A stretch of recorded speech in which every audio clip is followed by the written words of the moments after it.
BFM 89.9. Good morning, I'm Nadia Hassan. Welcome to your morning headlines. Just a little note before we go on to the actual papers. It's happy birthday to BFM today. 6 years. Six years of us going on air. Hopefully we made your drive a little bit easier, frustrated you a little, or, at least hopefully made you think to a certain point. But here's something to make you think. 4.2 billion litres down the drain goes the Star.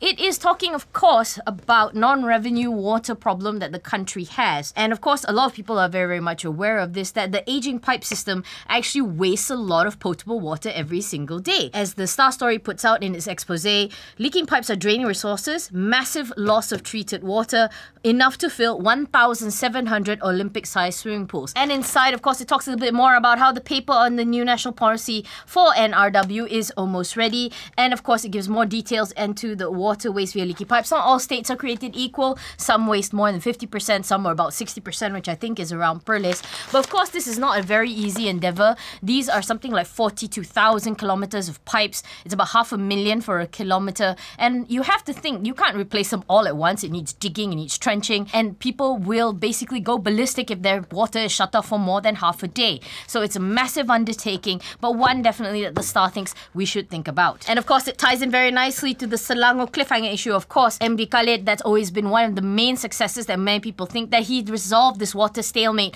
that actually took about, 7 odd years to finally come in. So the Solano cliffhanger is still back on the issue. There's still some legs to the story, although some people say it's getting to the end of it's a little bit marathon because we've been talking about it so much. It talks about whether or not there's names offered to the Sultan. He's left it up to the Sultan to decide. He says, I'll stay as long as I need to do the duty. He's not going to put his hands in this issue. He's basically doing it at arm's length. But all of us who have been following the things, we just want to, it's completely screwed up. Let's just get to some kind of resolution. And of course, the other big story making it to the cover of 2 of the English papers and few of the Malay papers and the insides of the other papers is basically this state customs chief who has been held in the Port Klang Free Zone smuggling racket led by the Malaysian Anti-Corruption Committee. They are basically cracking down on this massive network, including, I think, agents, truck drivers, a whole network essentially. It's a bit like, trying to think of a pop culture reference, a bit like Mafia.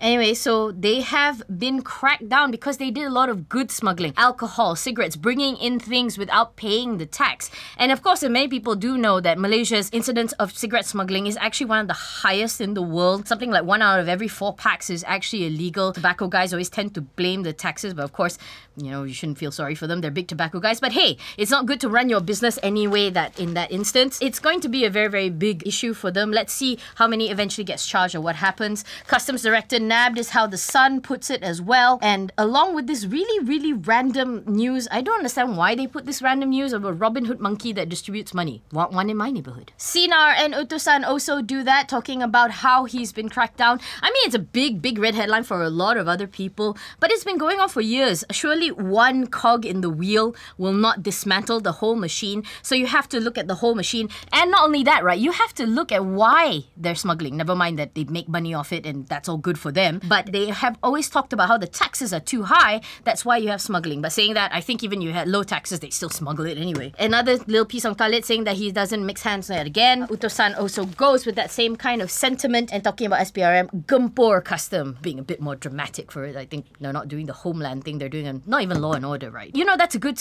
premise for a story. Somebody should do one on basically rogue customs agents. I think somebody would pick up that option. And actually, if you guys have any view on that, do comment and say what particular premise of a good show that would be, or remind me of one that I actually haven't picked up, and hopefully I can pick it up on Netflix. Of course, we were talking yesterday, and Azif with his lovely, lovely hair talked a lot about how the English matters, and now you have this big one, a small one underneath Khalid's head, talking about how must-pass English move for low unemployment rate. It's an issue that, as Sharad pointed out, and I agree, there's been ding-donging back and forth. I'm not quite so highbrow when it comes to Sharad. I think papers are a good start, but it's a start. It needs to be followed through. And why just at university? That's the other thing. Why not bring it all the way to kindergarten like one of our listeners was suggesting? It should be a foundation of it. And there's nothing wrong with learning another language. In fact, it makes you even more marketable. So I don't know why there's such resistance to learning. Eeyore judges you. Sun also has this story which I thought the Star carried as well, talking about how we salute you, Malaysia. There is a saluting song. As much as I'm all for patriotism, as you'll see in the 89.9 seconds video, I am all for patriotism. It looks a bit too military for me. I mean, first there was this, then there was bowing, now it's aye aye, Captain. It's like, what's next? Fist bump? Waiting for high times? Legendary. And we finish as always with Harian Metro. Sad news. Man falls off cliff. But this is the one I wanted to actually print out. Talking about ikut jejak ayah. Word of the day, jejak, basically footsteps. Talking about how this boy wants this brother and himself to become pilots. He is the youngest son of the pilot of MH17, Captain Eugene Chu Jin Leong. And this story does get pulled in a lot of them, but of course Metro puts it on the front. It talks about how no matter what happened to his dad, his dream still remains. In the face of adversity, some things still go on. And that's it for me. I'm Nadia Hassan, and this has been your morning headlines on BFM 89.9. What happened to my honey?